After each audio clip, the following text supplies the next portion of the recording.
Libre Encuentro con Dionisio Gutiérrez. Latinoamérica, una vez más, atraviesa momentos difíciles.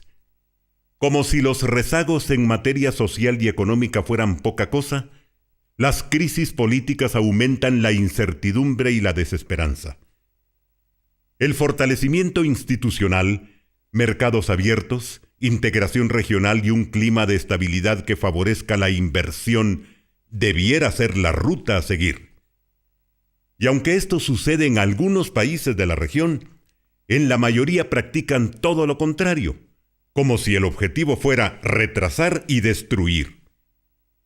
Los índices de criminalidad en la región centroamericana son de los más altos del continente.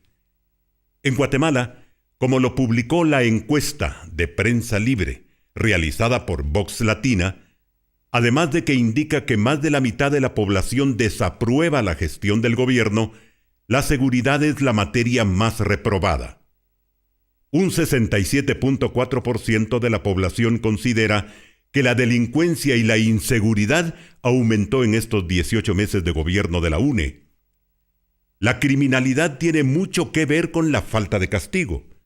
Es por eso que ante el estado de impunidad imperante en Guatemala, la próxima elección de autoridades en la Corte Suprema de Justicia, la Corte de Apelaciones y el Instituto de la Defensa Pública Penal supone un verdadero reto para la sociedad.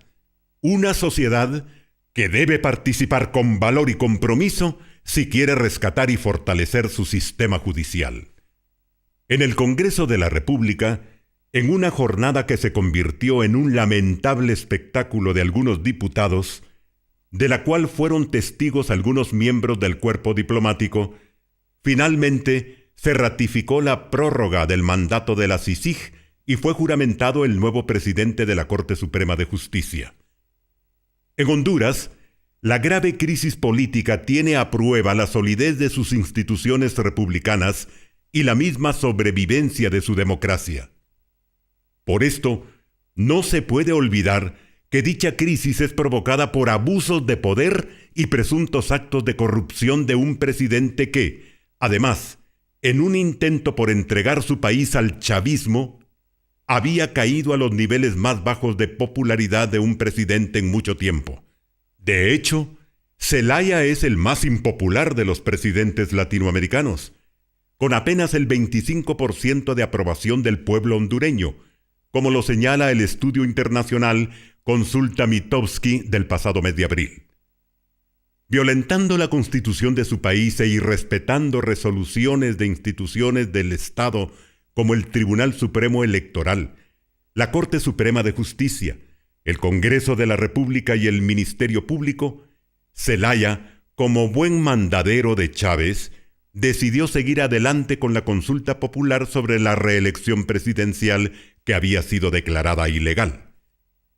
Olvidó Zelaya que la Constitución hondureña, en su artículo 239, actúa inmediatamente, cesando, retirando o inhabilitando del cargo a quien proponga la reelección presidencial.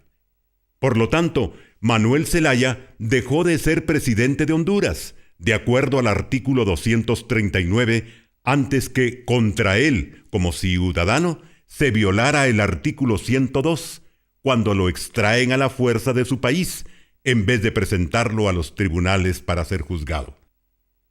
Las autoridades militares afirman que, la madrugada del domingo 28 de junio, tomaron una decisión política, sabiendo que violaban el artículo 102 de su Constitución. Sin embargo, aducen razones de necesidad y seguridad para evitar violencia y pérdida de vidas. En ambos casos, se violentó el Estado de Derecho y Honduras está hoy inmersa en una delicada crisis política. El sentido común y el rigor constitucional indican que a Zelaya se le debe detener y llevar a los tribunales de justicia para que responda por sus actos. Y el presidente interino Micheletti debe renunciar y presentarse a los tribunales a aclarar su situación, al igual que quienes sacaron de Honduras por la fuerza a Zelaya. Esto dejaría paso libre para que el Congreso hondureño elija un nuevo presidente que lleve a Honduras al proceso electoral de noviembre, y el mismo se realice con absoluta transparencia, civismo, respeto a la Constitución y a los deseos de paz del pueblo hondureño. A pesar de la debilidad de nuestras instituciones, debemos frenar la intromisión y las ilegalidades de quienes bajo una fachada democrática cometen toda clase de abusos.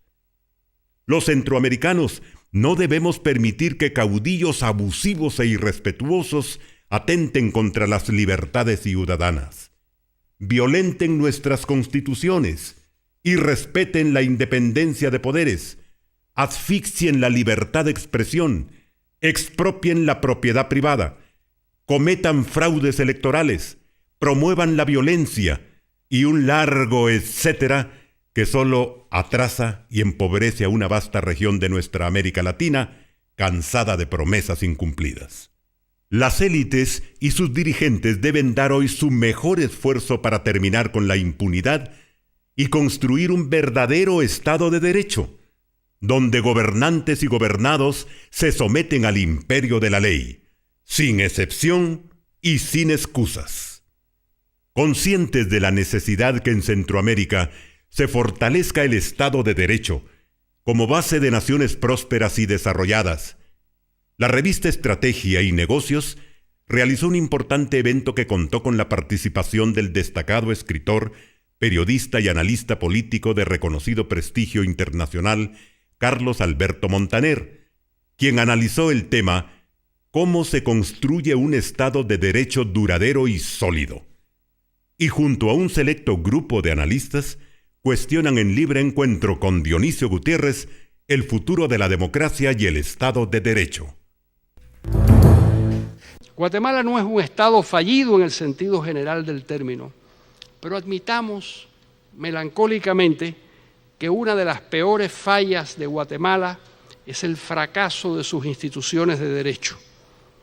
No hay justicia y la impunidad es casi la regla. No funciona realmente el imperio de la ley. Ya casi nadie en el mundo discute que detrás de toda economía robusta hay una fuerte institucionalidad legal que sustenta el proceso de creación de riquezas. En España, todos los factores de poder llegaron racionalmente a la conclusión de que tenían que negociar, ceder posiciones y cambiar su comportamiento tradicional por su propio beneficio. Un país sí puede darle un giro de 180 grados a su historia si los principales actores rectifican viejas conductas y están dispuestos a actuar de buena fe y a cumplir sus nuevos compromisos. ¿Les conviene a estos grupos llevar adelante los cambios que el país necesita?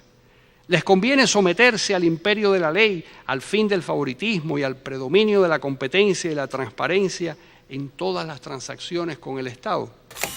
Hay que fortalecer el Estado de Derecho en todos sus ámbitos. Hay que mejorar sustancialmente la calidad de los abogados que egresan de las universidades, de los legisladores que hacen las reglas, de los jueces que las aplican, de las fuerzas del orden público que ejecutan las sentencias.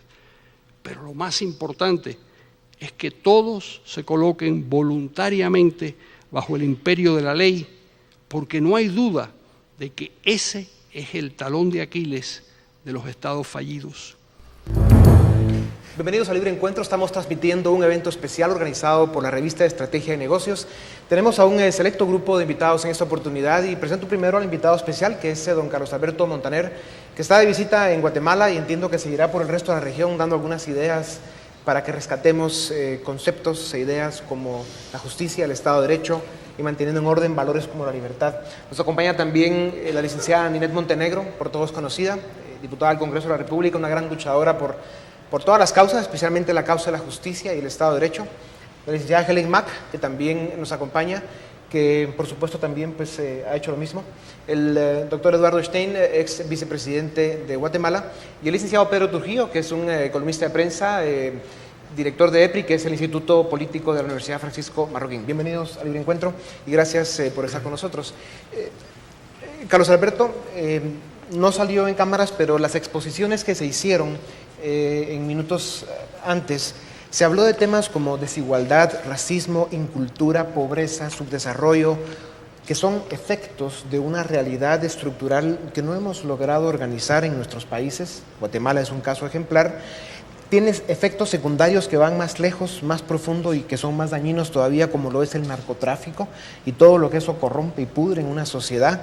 Y encima tenemos contaminantes como los petrodólares de un mesiánico loco que anda por allá en el sur, que quiere quedarse con toda la región usando esos dólares que no son de él, sino que son del pueblo venezolano, y que al final lo que hace es destruir más todo eso y provocar más efectos de estos negativos que ya estamos hablando. Y se habla siempre de eso, de los efectos.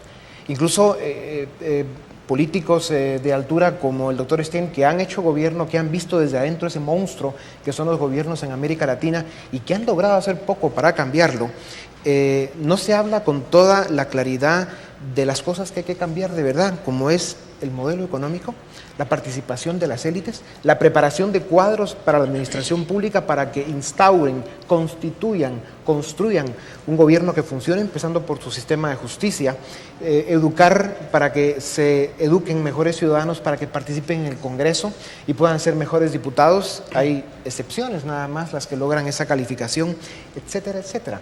Y entonces paramos confrontados y conflictuados por los efectos de una realidad que no hemos logrado construir en América Latina. ¿Por dónde debería empezar esta discusión? Bueno, a mí me llamó la atención, me parecieron las 4 intervenciones, las 5 intervenciones me parecieron magníficas, ¿no? Y además muy interesantes. Me llamó mucho la atención una cosa que dijo el doctor Stein sobre el agotamiento del modelo político, porque yo realmente no entiendo cuando usted dice que se agotó el modelo político, ¿hay que reemplazarlo? Yo creo que nos acercamos al siglo XXI con ropajes del siglo XIX y que la aspiración a una democracia representativa con el equilibrio de poderes que nos legó la Revolución Francesa no la hemos logrado cumplir con la madurez institucional y la cultura cívica que esto demanda.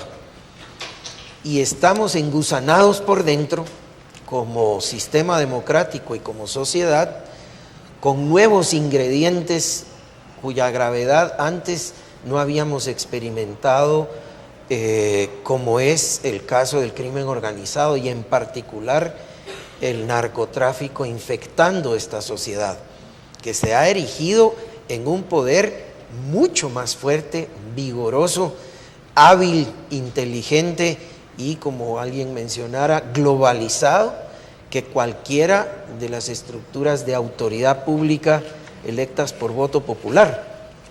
Entonces necesitamos descubrir una evolución que refleje más lo que somos y que nos permita la capacidad ciudadana para desinfectar lo que tenemos. A eso me refería. El doctor Stein, siendo vicepresidente, fue el que promovió en buena medida la idea de esta comisión contra la impunidad en Guatemala. Y uno de los argumentos que dio fue el haber descubierto, estando en el gobierno, el nivel de penetración que tienen esas estructuras del crimen organizado y narcotráfico en los poderes del Estado. Y claro, aquí tenemos en este salón a 2 exvicepresidentes que estuvieron adentro, que son hombres de bien, respetados por la sociedad y la gente que les conoce, pero llegaron muy solos, porque al final eran proyectos políticos que ganaron un proceso electoral y que haciendo gobierno se dieron cuenta que hacía falta mucho más estructura societaria para poder responder a las necesidades de desarrollo y de modernización que tenemos en nuestros países. Y claro, esa soledad es a lo que yo me refería. Falta de tecnocracia, los profesionales de la administración pública, que Chile es el único ejemplo real que hay en América Latina, un sistema de justicia que funcione y que dé pues esa justicia que todos queremos, etcétera, etcétera. Y tal vez por eso, ya que está acá Ninette Montenegro, nos puede contar, licenciada, usted lo vive desde el Congreso y comparta con nosotros lo que usted padece ahí adentro, el ir en contra de toda esa monstruosidad que ahí se maneja, para llamar las cosas por su nombre. Bueno, iniciaría comentando que efectivamente hay una crisis de representación en Guatemala. A nadie escapa que hay problemas de corrupción, mafias inmunidad o impunidad, que casi viene a ser lo mismo, fracción en los partidos, debilidad, ausencia de plataformas programáticas, hay un vacío. Sin embargo, y pese a la crisis que se vive, yo a veces siento como que hablamos de cómo resolver el problema, pero como a 10, 15, 20 años. Yo creo que sí hay tareas en lo inmediato que tendríamos, pienso yo, sugiero, claro, que tendríamos que asumir. La ley de comisiones de postulación dejó un buen ejemplo y un buen ejercicio. Cuando la sociedad se involucra, la sociedad civil, como un grupo de presión, se involucra y presiona, hay sectores que saben que adentro de instituciones como por ejemplo el Congreso, quizá no estamos tan solos como se cree, y que puede haber alguna presión y pueden abstenerse y se repliegan. Yo creo que eso es importante. Sí. Entonces yo creo que la sociedad civil organizada, presionando para hacer los cambios, punto número 1. Punto número 2, que creo yo que si nos incomoda tanto cómo está la situación dentro del Congreso en la política. Eso es claro, el transfugismo, todo lo que se mencionó. Por lo tanto, pues tampoco es de decirle a la gente involúcrese en política, pues todos nos involucramos de alguna forma, ¿verdad? Pero en política por lo menos vigilen lo que viene aquí a 2 años, en lo inmediato. Estoy hablando de tareas muy inmediatas. Vigilen quién financia a los partidos, vigilen quiénes van a ser los candidatos. Pero cuando usted dice vigilen, ¿de qué sirve vigilar si las leyes, la ley de partidos políticos, permite que de alguna manera los partidos políticos se financien como ellos quieran? No hay ningún control, ninguna supervisión ni ninguna regulación. Y por eso es que hemos tenido ya ese nivel de contaminación de dinero de narcotráfico o otro tipo de dineros participando, influyendo y comprando cuotas de poder. No, tienes razón. Pero a futuro, inmediato, esto es inmediato, es lo único que nos queda. Fiscalizar cómo se elige a jueces, a magistrados, al contralor, al fiscal. ¿Y se va a lograr? En 2 años, pues mire, por lo menos se ha desnudado la inmoralidad. Se ha evidenciado entre la prensa, la radio, la televisión, lo que antes era algo escondido. Hoy se desnuda y de pronto algunas cosas se van logrando. Y solo decirle, sí es importante a futuro hacer un pacto y entre otras cosas reformar la ley electoral, pero en este instante todos sabemos que eso es imposible. La licenciada Montenegro dijo algo que sería bueno que tú comentes, y es que el efecto que se logró en la aprobación a la Comisión de Postulaciones o la misma aprobación de CICIG originalmente en Guatemala fue la participación de la sociedad. O sea, de alguna forma, acuerdos mínimos, momentáneos, han tenido efectos importantes. Y de ahí viene lo que usted mencionaba de la importancia que la sociedad participe. De alguna manera, estimuladas por la sociedad o por cualquier grupo, por supuesto que tienen unas consecuencias muy grandes. La ley de financiamiento de partidos políticos es clave. A lo mejor, la mejor solución es que no puede haber financiamiento privado. A lo mejor esa es la mejor solución. Eliminar cualquier financiamiento privado, porque eso tiene inconvenientes, pero al mismo tiempo hace mucho más transparente el proceso y el Estado tiene que asumir la responsabilidad de pagar, como parte del proceso democrático, pagar por las campañas. Pero aquí tenemos como 35 partidos políticos, entonces creo que... se puede arruinar el Estado, pero ¿qué cosa es más grave? ¿Eso o que aparezca un narco con una maleta llena de dinero y compre? Eso es terrible. Sí. A mí me gustaría centrarme en responder un poco una pregunta que tú has hecho. ¿El modelo está agotado? El modelo de democracia liberal funciona en otros lugares. ¿Por qué no funciona aquí? Entonces lo que hay que ver es qué funciona allí, qué no funciona aquí. Algo así empezaste tú.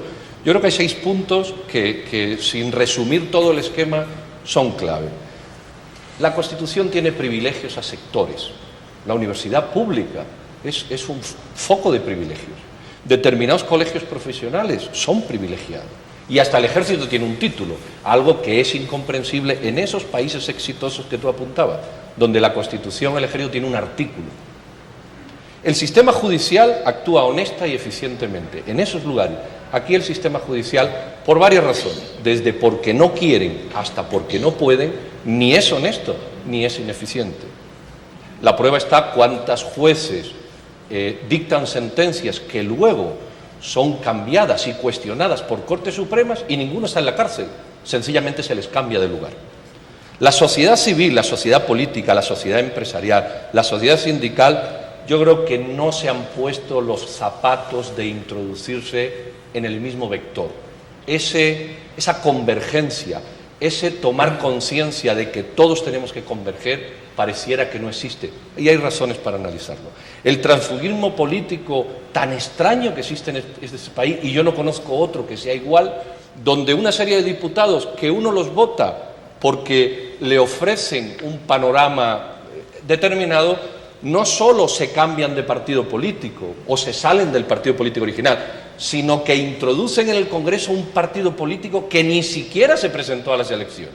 Y de pronto la mayoría en el Congreso, nadie la votó, lo que supone un fraude para la democracia frontal. Eso no ocurre en ningún lugar del mundo. El diputado que se cansa de un partido político se va a su casa o se hace independiente. ¿Qué ando? Falta de funcionariado público. Algo tan sencillo como eso. Y no existe.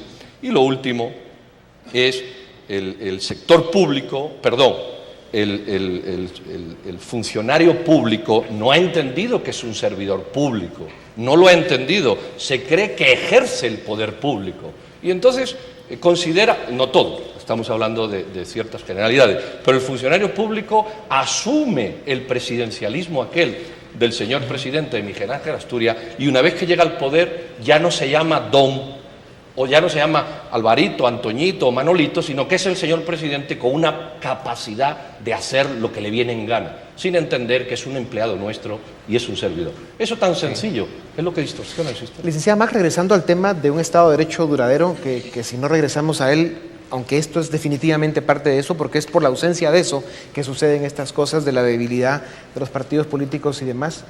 Usted lleva 14 años, como lo dijo, luchando por las causas de la justicia y la construcción de un Estado de Derecho en Guatemala. Y la ha pasado duro, ha sufrido, y pues todos sabemos de la historia que se origina con el asesinato de su hermana. Hablamos de un Estado de Derecho duradero, pero ¿es posible en Guatemala lograrlo a corto plazo? Tomando en cuenta incluso que esas comisiones de postulación, que es una ley que se aprueba en condiciones de emergencia y de accidente a causa de los asesinatos que todos conocemos, pero ¿hay voluntad realmente, la ve usted, para que esa comisión de postulaciones sea el inicio, el origen, para iniciar un proceso en el cual se sigan aprobando muchas leyes, que la sociedad participe y que los que hoy son funcionarios de Estado respondan responsablemente y respetuosamente, además, a esta nueva era que se está tratando de construir? Sí, bueno, siempre en torno a que si se ha agotado el modelo, si hay un Estado de Derecho.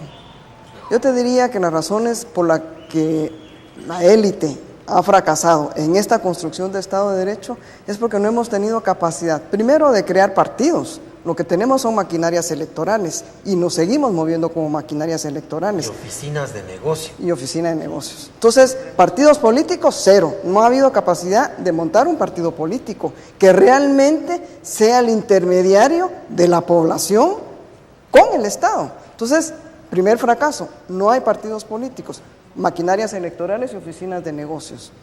No hemos sido capaces de cómo el Congreso desvirtúa también todas las figuras. Ahorita, por ejemplo, el tema de las interpelaciones no se usa para la fiscalización, como debería de ser, se usa para hacerse propaganda ya electoral, por un lado, o simple y sencillamente por hacerle difícil el gobierno al gobierno, o retrasar decisiones. Entonces, no hay tampoco una visión de Estado, ni siquiera de los políticos, ni de responsabilidad política, para perseguir realmente ese bien común. Y hablando ya del Poder Judicial, que realmente se legitima un país, es a través de tener un Poder Judicial realmente que se legitime por sus decisiones, y no favoreciendo, va a funcionar para quienes, sus élites que les interesa, pero no va a funcionar para las otras. No es lo mismo, como te digo, 14 años a 8 meses. Y ahí es donde se aprovechan otros políticos para tener un discurso populista, porque es imposible poder trabajar con instituciones que no hemos podido crear. Decía Mac, los nombres que se están manejando públicamente de los diferentes grupos que quieren al final elegir o postular finalmente magistrados a la Corte de Apelaciones o a la Corte Suprema de Justicia. ¿Hay crimen organizado o grupos oscuros detrás de alguno de los movimientos que se están promoviendo o no? Sí, yo diría que hay por lo menos 3 que están claramente definidos. ¿3 personas o 3 grupos? 3 grupos claramente definidos, uno independiente. O sea que curados estamos. Entonces, 3 grupos entre cuántos grupos, capaz que... Bueno, hay dos grupos claramente definidos, pero que entre estos negocios, porque ese es el tema, ¿verdad? Aquí lo que prevalecen son los negocios, saben convivir perfectamente y saben jugar a la hipocresía.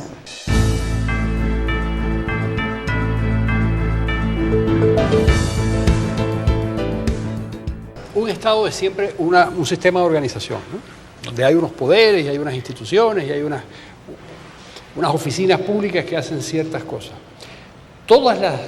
Cualquier sistema de organización, cualquiera, desde la General Motors hasta cualquier estructura, está sujeta a fallas, a fracasos, a la necesidad de reorganizarse. Nosotros no podemos llegar a la conclusión de que el Estado guatemalteco es el único conjunto de estructuras que no funcionan y que no pueden funcionar.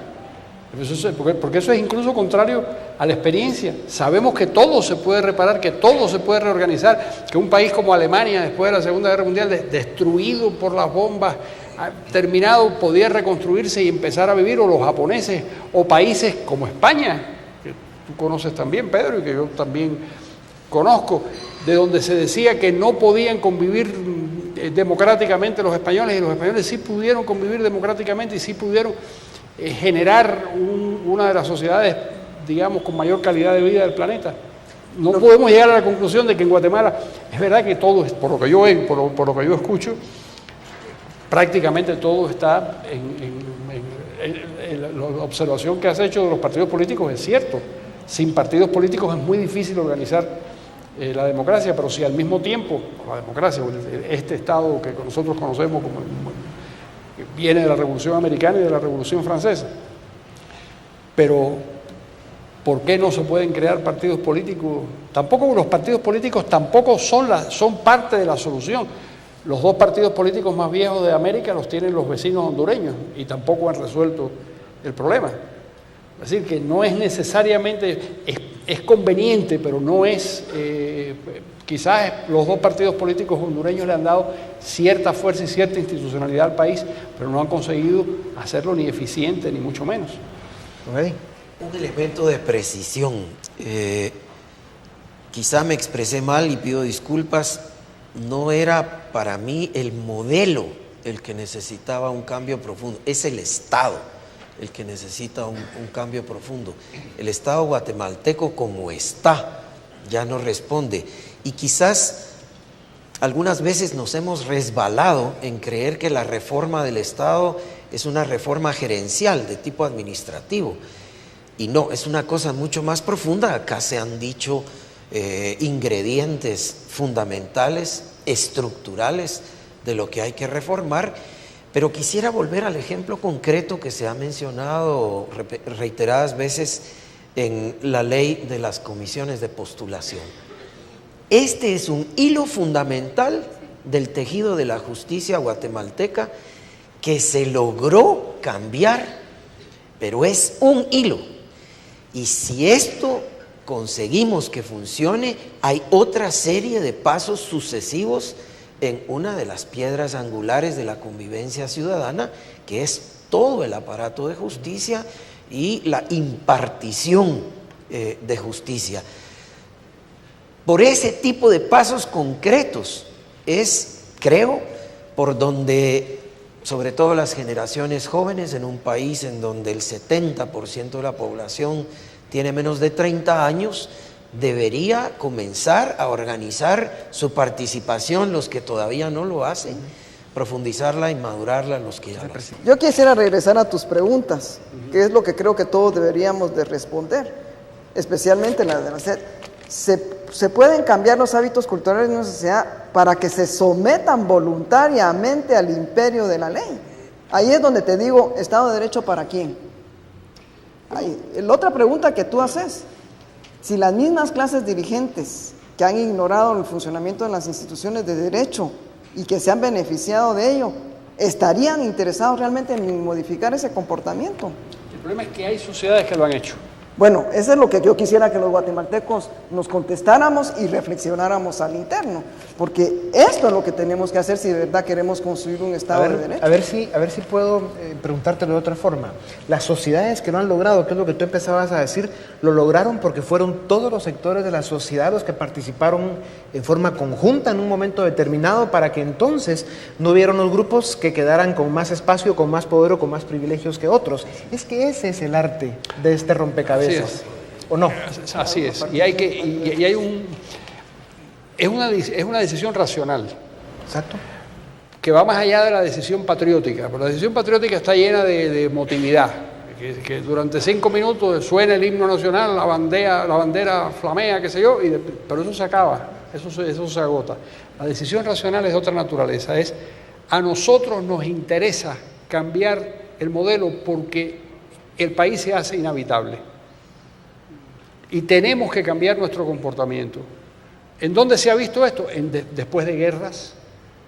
La guerra de Yugoslavia estremeció de una manera tan brutal a la sociedad en los Balcanes que cambió el comportamiento. La guerra civil española fue tan brutal que estremeció a la sociedad española y 40 años después, que fue lo que duró, 39 años que duró el régimen de Franco, los españoles estaban dispuestos a cambiar, y estaban dispuestos a cambiar desde el poder, y sabían que perdían privilegios, pero había que hacerlo porque era lo conveniente para ellos, ampliar los márgenes de participación de la sociedad, someterse al imperio de la ley, lo que tú has dicho hace un rato, convertir a los funcionarios en servidores públicos, que es un paso fundamental, que es uno de los gravísimos problemas que tenemos en nuestra sociedad. La licenciada Montenegro es la presidenta de la Comisión de la Reforma a la Justicia en el Congreso. Sí. Licenciada, por favor, denos las 4 o 5 leyes más importantes que deben aprobarse en los próximos días, idealmente, que serían la plataforma de la reforma de nuestro sistema de justicia. Bueno, yo creo que hay muchas leyes, pero hay varias que ha planteado CICIG. Correcto. Son leyes para combatir frontalmente el crimen organizado. Y luego se ha planteado también leyes especiales, específicas de reformas a la ley de antejuicio, porque se abusa mucho del antejuicio y en ello se amparan para la inmunidad. Correcto. O la impunidad. Y la ley de amparo misma también. La ley de amparo que sirve para muchos excesos y abusos.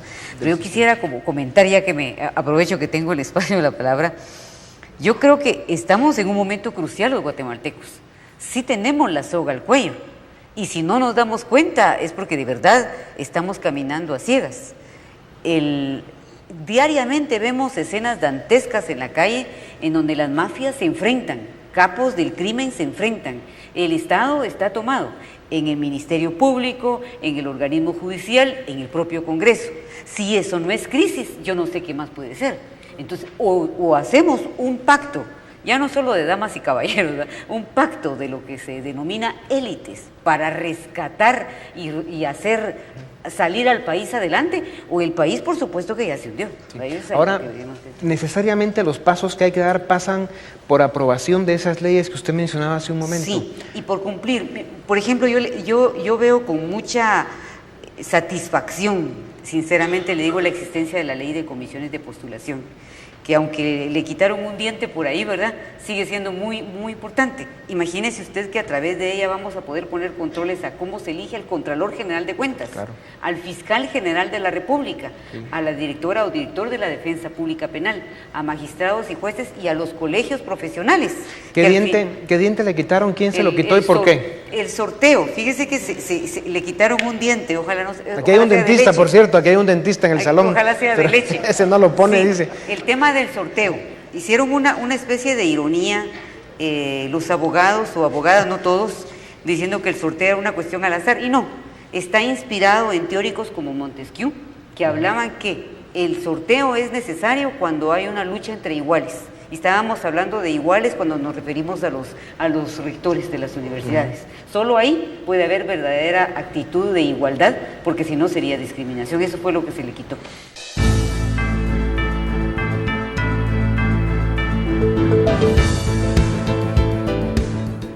Entonces regresamos al tema. Hay una serie de reformas políticas que deben ser acompañadas por la sociedad civil, producto de un pacto de élites o de dirigentes de la sociedad, y que todos vayamos empujando el rescate y la construcción de un Estado de Derecho duradero que nos va a tomar mucho tiempo, mucho sacrificio y mucho trabajo.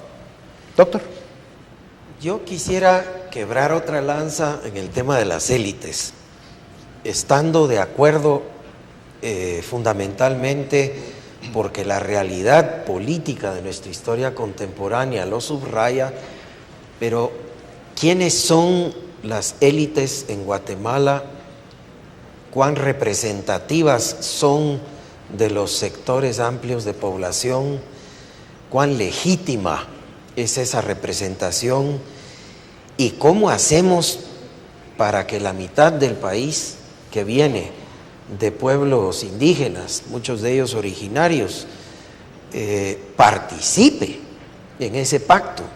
¿Usted permitiría que don Carlos Alberto responda a esa? Porque yo le he escuchado una respuesta elocuente. Solo agrego dos rasgos importantes. Miremos la audiencia de hoy por la noche y el foro. No hay un indígena en este panel y por la fisonomía tal vez 2 o 3 participantes en toda esta discusión en un sitio tan importante. Hay una exclusión funcional y estructural en nuestra sociedad que venimos arrastrando. Esto no fue una cuestión deliberada de dejar por fuera, es que la sociedad se mueve todavía de esa manera en nuestro país. ¿Cómo hacemos para que los 125 municipios que tienen más del 80% de población, digamos, originaria o indígena, que son monolingües, que hablan sus lenguas ancestrales y que no se relacionan con ningún grado de facilidad con los pocos beneficios que la sociedad en su conjunto brinda, sino que han sido excluidos histórica y sistemáticamente del acceso a las decisiones, del acceso a los beneficios y del acceso inclusive a la expresión de sus aspiraciones? ¿Cómo ingresa esa mitad del país a este pacto de élites? Yo no tengo una respuesta para eso, pero por supuesto que es un problema muy complicado, entre otras razones, porque el diseño del Estado occidental tiene muy poco que ver con esa, desde el punto de vista cultural, con esa historia. Si estamos hablando de poderes que se equilibran y democracia representativa y de todas las cosas que configuran eso no tiene nada que ver con las poblaciones con la cultura de las poblaciones precolombinas, que eran de otra naturaleza y que no evolucionaron, por las razones que fueran, no evolucionaron. Detenerse a incorporarlos sería bastante complicado, sería demorar un proceso. ¿Y cómo hacerlo? Además, que yo no tengo idea. Lo voy a plantear de otra forma porque creo que es importante por el tiempo que nos queda. Cuando hay naciones que tienen multiculturalidad, múltiples razas que forman la sociedad, y es una realidad, pero en paralelo hay un modelo económico donde hay oportunidad para todos, donde hay crecimiento, donde la gente resuelve sus necesidades y sus problemas, y al mismo tiempo hay un sistema de justicia donde lo que se da como primera condición es que hay igualdad ante la ley, todos son iguales ante la ley. Cuando se dan esos dos elementos, la raza, el color, la religión, etcétera, etcétera, pasan a segundo plano, porque el modelo pues la idea resuelve. Es precisamente la superación de esas categorías, que probablemente no ocurre, pero la idea del diseño republicano es que en él desaparecen los blancos, los negros, los indios, desaparecen los católicos o los protestantes. Entonces ahí te pregunto, ¿qué sentido tiene enfrascarse en una discusión que solo te va a llevar a la confrontación? Porque se habla pues, de esos conceptos que además son muy reales, no por esto dejan de ser verdad. Exclusión, racismo, desigualdad, por supuesto que son reales, pero son un efecto de una realidad anterior que es la que no se ha resuelto, que es un modelo político, un modelo económico y un Estado de Derecho duradero. Y estas instituciones, cuando funcionan, si no funcionan no hay nada que discutir, pero si funcionan las instituciones, es un mecanismo de absorción de grupos laterales. La historia de los Estados Unidos es interesantísima. Este modelo surge con una sociedad organizada por varones blancos propietarios educados. De los 55 redactores de la Constitución Americana de 1787, 26 tenían esclavos, 32 creo que eran abogados, es decir, no tenía nada que ver con el conjunto de la población. Esos son los que construyen. Ahora, ese modelo institucional hizo posible que progresivamente se fueran incorporando los indios, los negros, las mujeres, los analfabetos, los que no eran propietarios. ¿Pero quiénes transforman? Las instituciones, es decir, la maravilla del sistema es que las instituciones no prescriben hacia dónde debe ir la sociedad, sino que con las decisiones libres de las personas dentro de esas instituciones van modificando lentamente el proceso. ¿Quiénes fundan las instituciones y cómo? Bueno, son por supuesto la élite, fue lo que pasó. Y la élite no tiene que estar dividida por raza, por color, por religión, sino por ideas, por conceptos fundamentales que deben estructurar un modelo económico, un modelo político y un Estado o un sistema de justicia que funcionen. Uno puede entender lo que dice el doctor Stein, que este es un país endiabladamente difícil y complejo. Eso no hay duda. Bueno, pero bueno, toda América Latina pasa por ahí más o menos. Pero ¿no? Quizás es el más complejo de todos. ¿Qué dirán, un país donde 21 lenguas, ¿qué dirán los venezolanos, los nicaragüenses, los hondureños hoy en día que la están pasando? Mi punto es, para el científico político, que sí es posible. Sí es posible. No se trata de detener el paso del tiempo hasta que la mitad indígena de la población tenga participación plena, sino que es posible abrir espacios en la misma discusión y decisión de la reforma del Estado. La licenciada Montenegro lleva en el Congreso de la República ¿cuántos años? 4 periodos. 4 periodos. Y ahí se ha reunido el primer Congreso en el que participó, ¿cuántos eran? 70. Sí, 80. 80, y ahora son 150, y Dios mío, eso sigue creciendo.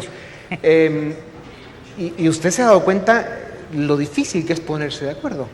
Sí. Y al final los pocos logros que se tienen en cosas positivas para el país.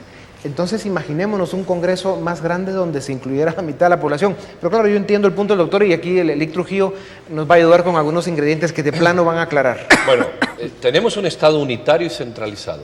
Obviamente, con un Estado unitario y centralizado y 23 culturas distintas, esto no puede funcionar en la vida.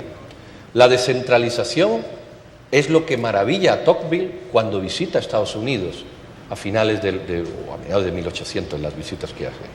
Y él se da cuenta que la descentralización genera una cosa que se llama competencia. Cuando se descentraliza, se compite. Cuando yo quiero poner una empresa, vamos a poner un ejemplo para quienes nos escuchan. La ley seca, esa odiosa que nos impide tomarnos un whisky después de la 1, si no existiera en Misco, todas las discotecas y todos los centros de diversión se irían allí. Es decir, si se descentraliza, se compite y la competencia reduce costos e incrementa la eficiencia. Y yo creo que ese es el modelo. Es un modelo de descentralización. ¿Y dónde se ha dado? Se ha dado en Europa, se dio en España. España promueve un ejemplo muy sui generis, ¿verdad? Pero es un modelo descentralizado. Se da en Bélgica con 2 idiomas, no 2 idiomas, 2 culturas absolutamente diferenciadas como son los flamencos y son los francófonos. Se da en Suiza, donde hablan 4 idiomas y todos conviven. Se da en las Balcanes. ¿Pero por qué conviven? ¿Perdón? ¿Por qué conviven? Bueno, conviven porque hay valores comunes que le dan más eficiencia y más rentabilidad. Pero más concreto. A observar la paz y respetar al otro que al pelearse con él. O sea, hay un sistema de justicia que es igual para todos y hay un modelo económico que resuelve. Y un modelo descentralizado de gestión política, porque en todos estos países hay un modelo descentralizado de gestión política. Pero mientras la ley electoral y de partidos políticos impida que un partido cachiquel no se pueda formar con 5.000 miembros, y tenga que tener una estructura nacional, estamos monopolizando, ciertos partidos políticos están monopolizando la estructura nacional e impidiendo el desarrollo descentralizado.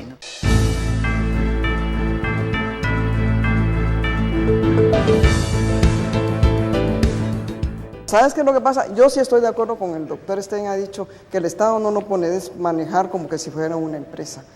No es lo mismo Bélgica con los flamencos, a que han tenido oportunidad de una educación, Aquí no. ¿Qué criterio o qué conocimiento puede tener aquellas poblaciones mayoritarias que no han tenido esa oportunidad? Tú no le puedes exigir lo mismo a un monolingüe analfabeta, a un técnico con un doctorado en Derecho y que sí va a tener criterio para poderse manejar. Al final, todos los guatemaltecos los que queremos son oportunidades. Se nos dan esas oportunidades. Y haciendo referencia a los Estados Unidos, ¿quién fundó el Estado? Fueron gente popular, gente campesina. Aquí sí recordemos que surge a partir de una oligarquía, que es la que ha mantenido, pero el Estado de Guatemala y su constitución y todo fue a partir de una oligarquía que fue la que excluyó y discriminó a esa población invisible y que se hizo visible a partir de los acuerdos de paz. Antes eran totalmente invisibles, eso es lo que hay que reconocer, ese avance que apenas tiene 12 años de estar. Entonces, sí, en ese pacto de élites, esta élite, donde te incluye el sector económico, tiene que tomar en cuenta que esas personas que han estado excluidas e invisibles tienen que tener esas oportunidades. Y para eso, como no lo puede hacer el sector privado, sí necesitas de un Estado fuerte. Eso sí creería yo. Por ejemplo, también la creación de espacios étnicos dentro de un Estado es casi lo contrario de lo que es la esencia del pensamiento republicano. No es así como, es decir, sí. No es así como se supone que funcione el sistema. Se supone que esta es la superación precisamente de esas características, porque de lo contrario podemos llegar a una especie de parlamento con 21 o 22 para incluir a los ladinos o a los blancos, 22 grupos étnicos diferentes que discuten en qué se vinculan. ¿En qué se parecen? Se diferencian en sus orígenes, pero eso es suficiente para diferenciar a las personas. Es que yo creo que ahí sí vamos mal. No se trata de transformar el Estado guatemalteco en una especie de comunión de grupos étnicos, cada uno con su derecho exclusivo y diferente a participar. Al contrario, sino de abrir las puertas a la participación con los mismos derechos de todo el mundo. Es muy feo hablar de las cosas de uno en un foro tan inteligente, pero en 4 años logramos resolver más de 1000 conflictos agrarios en Guatemala por la vía negociada, que al principio de nuestra administración se creía no solo que era imposible, sino además una absoluta locura a quien lo intentara. Y sí fue posible porque se abrieron espacios de participación y diálogo a todo el mundo, prescindiendo totalmente de qué idioma hablara. Lo importante era si se podían encontrar bases comunes para una solución negociada en un conflicto de tierras, que es algo que está a la raíz de nuestros problemas estructurales. Y en ocasiones hubo que usar traductores. Yo no domino ninguna lengua indígena, solo sé saludar en 4 o 5 de ellas.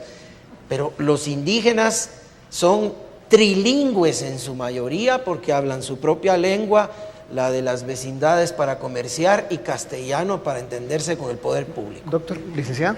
Sí, yo creo que aquí debemos ver lo fundamental. Y yo creo que lo inmediato, dada la crisis que se vive en Guatemala, es iniciar volvamos al tema, desmafiar el Estado. Hay un Estado mafioso, y tenemos que iniciar por desmafiarlo, regular y poner controles. Pero la idea de la lucha por dejar este Estado centralista a mí me parece muy positiva, porque en ello radica la magia de un Estado heterogéneo. En sociedades homogéneas es muy fácil aplicar educación, véase Costa Rica. En sociedades heterogéneas es más complicado, educación, salud. Por eso la idea de la descentralización es positiva, para que un campesino no se tenga que venir hasta la ciudad capital, sino va a encontrar allá justicia, educación y salud. Y esa es una idea que se viene tratando de gestar en Guatemala desde los 80. Lo que pasa es que no la hemos interpretado, porque es realmente la base del desarrollo en los países donde hay sociedades altamente diferenciadas. Sí. Bueno, pues es evidente que hay mucho que seguir discutiendo. Nos quedan pocos segundos, pero te dejamos a ti dar las palabras finales. Realmente, luego yo me despido. Sí, lo que más le gustaría a Estrategia y Negocios, y por eso hizo esta convocatoria, es que esto sea el punto de partida de un debate permanente que la sociedad lo haga, porque si no se intercambian ideas y si no se examinan los problemas no se van a solucionar nunca. Si es un solo acto donde manifestamos esa cosa que ha dicho usted muy bien, de que y ha inventado un verbo que es muy útil, hay que desmafiar al Estado, me parece que es perfecto, porque además es muy claro, no hay que aclarar nada después de eso. Y pues hay que saber cómo se hace eso. Si esa es la prioridad, hay que saber cómo se hace eso, y eso requiere la participación de los guatemaltecos en un foro permanente que logre sacar al país del problema, porque usted, doctor Stein, terminó con una observación que yo creo que es muy válida. Usted dijo que esto no es un Estado fallido, pero esto va camino de serlo. Y yo creo que por el interés de todos los guatemaltecos y de todos los que queremos a Guatemala es que eso no ocurra, porque sería realmente muy triste. Gracias de verdad. Llevamos muchos años debatiendo y es evidente que debemos seguir debatiendo mucho más y sobre todo logrando acuerdos y que esos acuerdos se conviertan en realidades para ir resolviendo todos estos temas y conflictos y sobre todo grandes retos que tenemos para que algún día logremos poder decir tenemos un Estado de Derecho duradero en Guatemala, tenemos un sistema de justicia que funciona, una democracia consolidada y un modelo económico que resuelve más allá del racismo, las desigualdades y tantos problemas que tenemos hoy en Guatemala. Por eso es que hay que seguir trabajando. Carlos Alberto, gracias por tus ideas, por esa plataforma de debate que tú prestas y permites. Esperamos seguir contando contigo muchos años más y muchas veces más. Y a ustedes muchas gracias, por supuesto, por haber sido parte de este panel de lujo, como le llamaron desde el principio, en compañía de don Carlos Alberto Montaner. Y con ustedes, gracias también. Regresamos la próxima semana. Cuídense mucho, sigan adelante. Gracias.